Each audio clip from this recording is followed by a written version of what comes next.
Hello and welcome back to Meadful Mondays. I'm your host James, and today I'll be telling you the story of the fortification of Asgard. Asgard, the celestial stronghold of the Aesir tribe of gods and goddesses, is encircled by a high, protective wall. This wall defends the Aesir from any threats such as the giants and other beings who are typically the enemies of the gods. But this wall wasn't always there.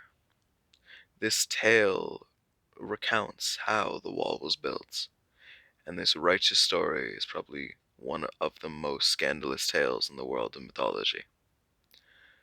A certain smith arrived at Asgard one day and offered to build the gods a high wall, their home to protect from any might wish harm on them. The smith, certainly a giant himself, said he could complete his work in a mere 3 seasons, but demanded a steep compensation.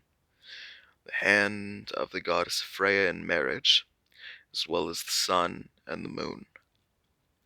The gods took counsel together. Freya was admittedly against the giant's terms from the start, but Loki suggested that the builder should obtain that which he desired, although only if he could complete his work in a single winter, with no aid from anyone but his horse.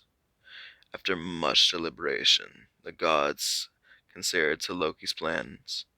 Of course, the gods had no intention of actually giving Freya to this giant, nor the sun or the moon. They thought the task they demanded was impossible, and surely he would never be able to do it. The giant smith, however, agreed to their terms, provided that the gods swear oaths to ensure that, if their conditions were met, they would fulfill their end of the bargain, and that he himself would be safe in Asgard while he worked.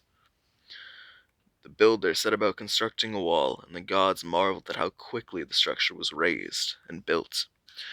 What was even more perplexing to the gods was that the giant stallion, Surdufr, seemed to be doing almost twice as much work as the smith himself, hauling astronomically large boulders over a considerable distance to add to the edifice.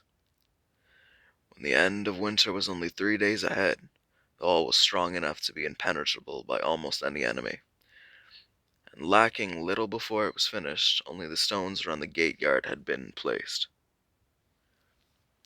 In next episode of Meadful Mondays, we'll be going over the rest of the fortification of Asgard.